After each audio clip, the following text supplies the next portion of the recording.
When we first started with Imagineering, we were doing low production volumes, and in 2016 we transitioned into high volume production. But as a company ourselves, we were growing, so our facility was not large enough to accommodate this large production run of 20,000 units. So Imagineering basically came in and became a service or an extension of our company, in that we were able to use their offshore assembly facility to get the boards produced.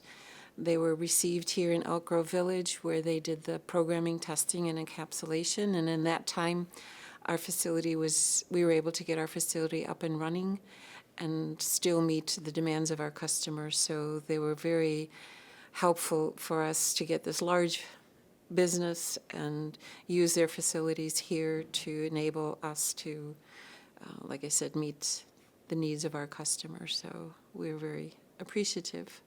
When we started in 2001 with Imagineering, we were 2 employees.